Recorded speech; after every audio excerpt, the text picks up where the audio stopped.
ಇವತ್ತು ಬೆಂಗಳೂರಿನಲ್ಲಿ ಅರಣ್ಯ ಇಲಾಖೆ ವತಿಯಿಂದ ಅರಣ್ಯ ಭೂಮಿ ಒತ್ತುವರಿ ಆಗಿದ್ದಂಥದ್ದು ಒಂದು ಬೃಹತ್ ತೆರವು ಕಾರ್ಯಾಚರಣೆ ನಡೆದಿದೆ.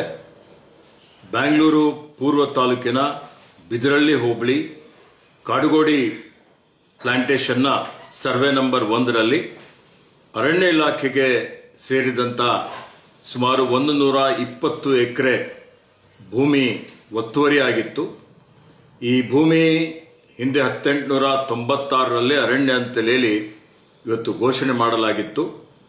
ಹೀಗಾಗಿ ಇವತ್ತೇನು ಇತ್ತೀಚೆಗೆ ಸರ್ವೋಚ್ಚ ನ್ಯಾಯಾಲಯವು ಸಹಿತ ಅರಣ್ಯ ಕ್ಷೀಣಿಸಿದಂತೆ ಕ್ರಮ ವಹಿಸಬೇಕು ಅಂತ ಹೇಳಿ ಎಲ್ಲಾ ರಾಜ್ಯಗಳಿಗೆ ಸೂಚನೆಯನ್ನು ನೋಡಿ once A forest is always A forest, ಆ ಒಂದು ದೃಷ್ಟಿಯಿಂದ ಈ ಒಂದು ಕಾಡುಗೋಡಿಯಲ್ಲಿರುವಂತಹ 120 ಎಕರೆ ಭೂಮಿ ಅರಣ್ಯ ಜಮೀನು ಒತ್ತುವರಿಯಾಗಿದೆ ಅನ್ನುವಂಥ ಮಾತನ್ನು ಅಧಿಕಾರಿಗಳು ನನ್ನ ಗಮನಕ್ಕೆ ತಂದಿದ್ರು.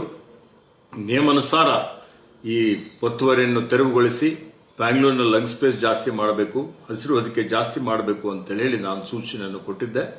ಮತ್ತೆ ಈ ಒತ್ತುವರಿ ಬಗ್ಗೆ ಸನ್ಮಾನ್ಯ ಮುಖ್ಯಮಂತ್ರಿಗಳ ಗಮನಕ್ಕೆ ತಂದು ಪೊಲೀಸ್ ಇಲಾಖೆಯ ಸಹಕಾರನೂ ಇವತ್ತು ಕೊಡಬೇಕು ಅಂತ ಹೇಳಿ ಕೇಳಿದಂತಹ ಸಂದರ್ಭದಲ್ಲಿ ಅವರ ಮಾರ್ಗದರ್ಶನದಲ್ಲಿ ಇವತ್ತು 120 ಎಕರೆ ಏನು ಅರಣ್ಯ ಜಮೀನು ಒತ್ತುವರಿ ತೆರವು ಕಾರ್ಯಕ್ರಮ ನಡೀತಾ ಇದೆ. ಇದಕ್ಕೆ ಎಲ್ಲರೂ ಸಹಕಾರ ಮಾಡಬೇಕು ಅಂತ ಹೇಳಿ ಕೋರುತ್ತೇನೆ.